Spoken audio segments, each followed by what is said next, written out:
KMCV Channel 7, the only local channel covering all of the CNMI. Glad you could join us for another half hour of news. Here's a peek at some of the stories you'll be seeing. With Article 12 stalling investment here, the recent Ninth Circuit Court decision is being called by some as a step in the right direction. The war on drugs is also headed in the right direction. Enforcement agents gather on Saipan for a week-long training seminar. And the CNMI Little Leaguers couldn't muster up much offense. They come up a little short on day one at the World Series. Let me direct your attention to tonight's KMCV News coming up after these messages.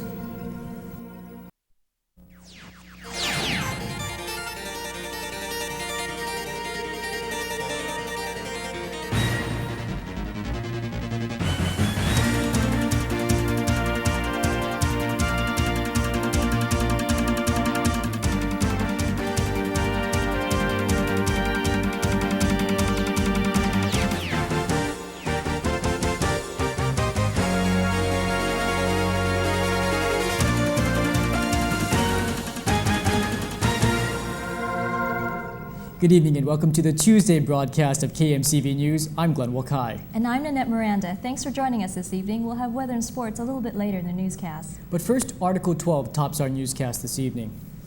The calls are already coming in. After the Ninth Circuit Court of Appeals recently rejected the resulting trust theory in Article 12 disputes, people are beginning to show interest in leasing land in the Commonwealth.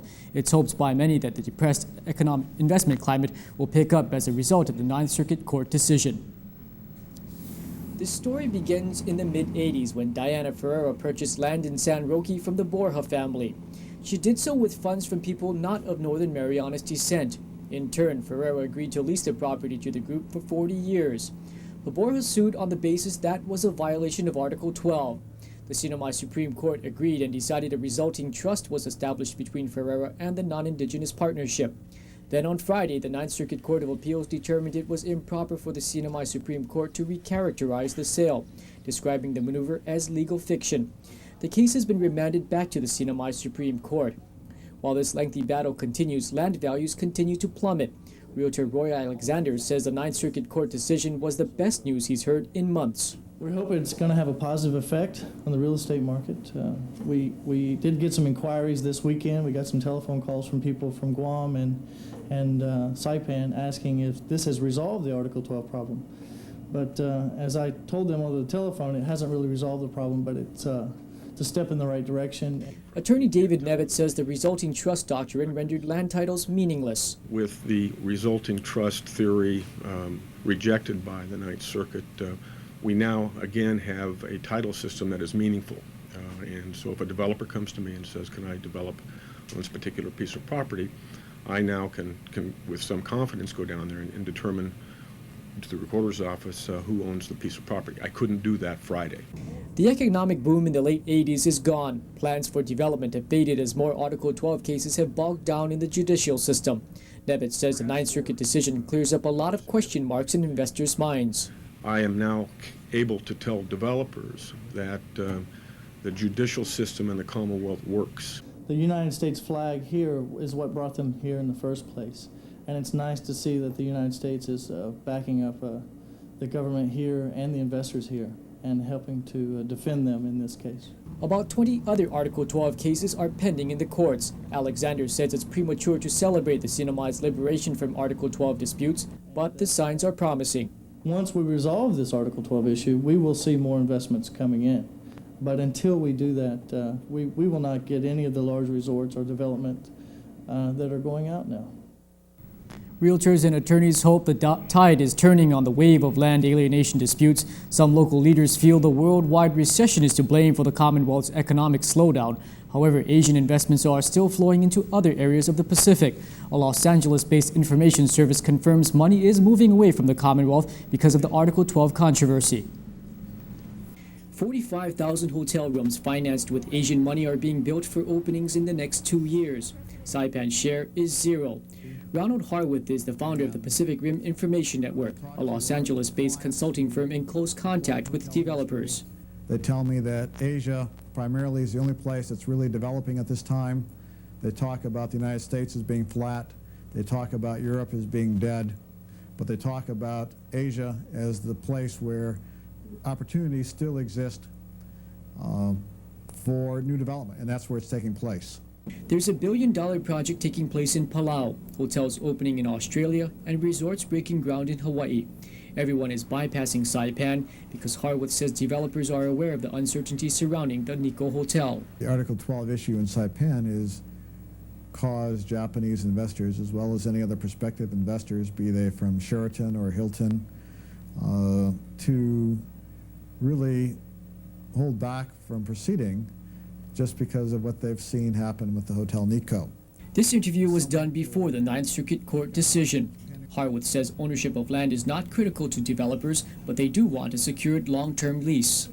Most of the large hotel operators and developers recognize that the land is a very emotional issue for a lot of people in developing countries especially, and particularly in the islands where the land gets passed down from family to family. While families battle other families and businesses in the Commonwealth courts, investors have gone where they will be well received. The opportunities to put that money into other countries, be it Indonesia or the other islands, are so great that they'd rather go where there is less risk. Harwood predicts Asian countries will continue to prosper, and if the Article 12 controversy can be cleared up, the CNMI can reestablish itself as an attractive area for development. If you're in Korea, there are not a lot of resort projects to go to. If you're in Taiwan, there are not a lot of resort projects on the island to go to. You have to go someplace else. And certainly Saipan is a very attractive location. Harwood points out the leading Asian investors these days are Taiwanese, the capital flowing out of Taiwan is more than the U.S. and Japan combined. Meanwhile, government agencies are bracing themselves for yet another conference committee tasked with looking over the CNMI budget for fiscal year 1993. If you recall, members of that committee squabbled for days earlier this month in an effort to come up with a consensus on the budget. But those meetings resulted in deadlock, which in turn spurred a new version of the budget from the House. After the Senate amended it last week, the House subsequently rejected it yesterday. Thus, the conference committee revisited. Today, Representative Pete Regis says the House appointed its members to the committee. The Speaker has appointed the committee for the House, the special conference committee for the House, and I'm chairing the committee again. Congressman Hofschneider is in the committee, and Congressman Frank Camacho will be in the committee. Congressman Camacho is replacing Congressman Jess Attow, who is working on the budget for FY94. If the Senate appoints its conferees by tomorrow afternoon, House Speaker Tomas Villagomez says the committee can meet as early as 2 o'clock. Coming up next, the Department of Public Safety drives home some precautionary steps to take while driving near school children. And the Democratic candidate for Lieutenant Governor speaks out on his hopes for the NMI's second highest office.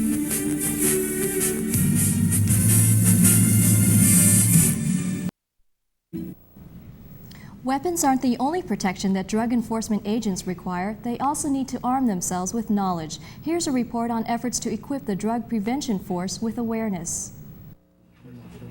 The drug industry is a multi-million-dollar business. A single vial of ice, for instance, can net a dealer $80,000. The majority of this contraband comes from other countries and is smuggled into the Commonwealth. No, we're not here to just arrest people. We're here to prevent the entry of some very dangerous substance, particularly ice. Their efforts in stopping the drugs via the customs, via the police, via quarantine, whatever ways, it is a very important aspect in addressing this problem. Preventing the entry of drugs is a tough job, and all this week, over 50 enforcement agents and officers from the NMI, Guam, and Hawaii are here on Saipan getting lessons on how to do their jobs better. This training is approved by the U.S. Drug Enforcement Agency. It talks about identification of the drugs, the narcotics. It talks about how to interview, how to interrogate both regular suspects, regular individuals, defendants, It talks about how to conduct surveillance. It talks about and it deals with drug testing and so forth.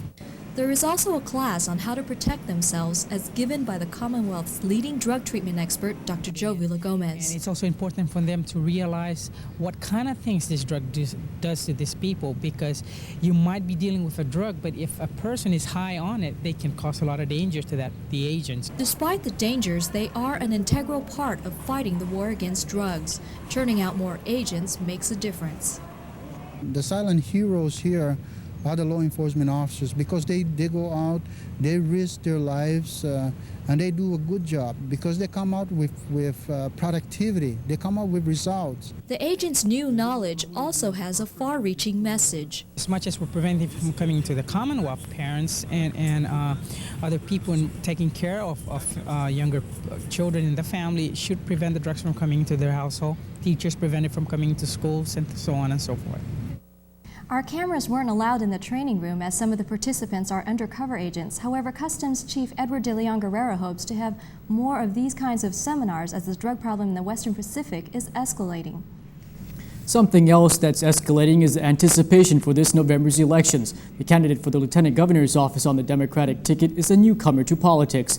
Jesse Borja is an attorney whose most recent position was sitting as a judge on the Sinai Supreme Court. When asked if he'd be able to go from interpreting laws to formulating them, Borja says this is right up his alley. I think I am well qualified to make that transition because I have been in the judiciary where, like you say, we interpret the laws and we look at the laws that have been enacted and we see what problems have been arising from those laws. And I think I am now in a position to say, well, this type of law that we're going to implement, this kind of policy that we want to make Commonwealth-wide, may encounter these kinds of problems if they should ever be challenged in court.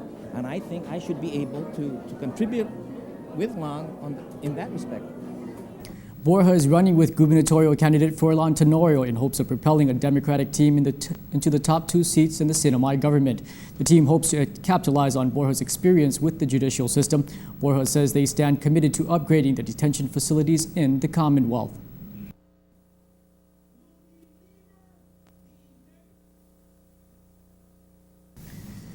The last time that the Democrats won a gubernatorial election was the first one in 1978.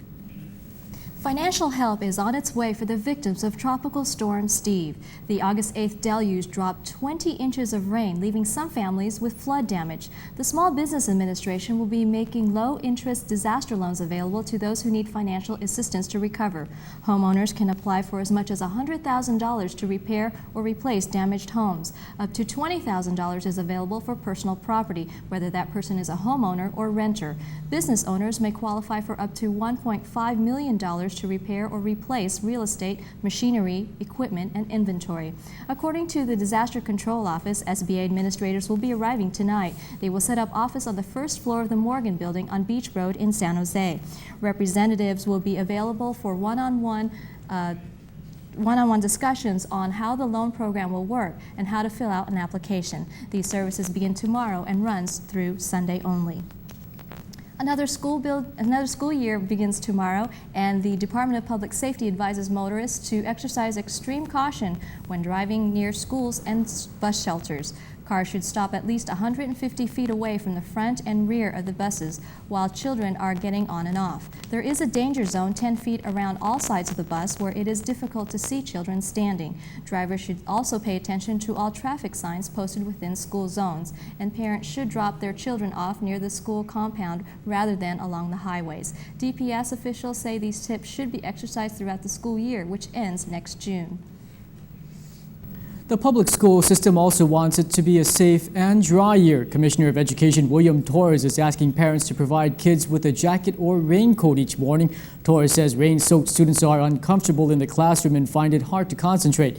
This year, those that arrive wet will be referred to the office. Parents will then be notified and asked to bring in a change of clothes. And let's slip out of news and put on the sports attire. Longshot Willie has the day in sports. Well, we had a little discussion with Coach Leo Connie about our Little Leaguers in the World Series. Sinai Little Leaguers played their first game in the World Series against a team from Europe. According to Coach Leo Connie, the boys are a little shaky from the long trip and the large crowds. They lost a close game, 7-3, mostly through mental errors. For the first time in Saipan history, our CNMI All-Stars are representing the Far East in the World Series. They are on the other side of the world in Williamsport, Pennsylvania, challenging other international teams from regions such as Canada, Europe, and Latin America. After the first day of games, we talked to Coach Connie on how the players did. We played against Europe. The score was 7-3. Any home runs by our team or? No home runs, but Kevin Kaplaya was the pitcher. And he struck out 11 batters. We were supposed to win this game today, but because of some mental errors. During our Far East tournament, Kelvin had struck out 7 batters in a row in his only appearance. This trip marked a first to travel such a long distance and play in new surroundings. This is the first time for Saipan to play in this tournament. Our kids were kind of shaky because plenty people were watching the game today. 5,000. We have a couple of guys who got sick from the long trip. That ends the Middle Sports page. I'm Longshot Willie. Don't go away, Vicky. We'll be back with the weather report. And we leave you tonight with a few programming notes. Stay tuned for Asunto Siete with Vicky Tadella. You know who that is? I think that's that CNMI, Miss Universe. Yeah, good guess. That's coming up right after this newscast, and join KMCV tomorrow for the John Anderson Show. John's guest will be CUC Executive Director Ray Guerrero. On behalf of the entire KMCV News team, thanks for joining us this evening. Have a good night and a great tomorrow.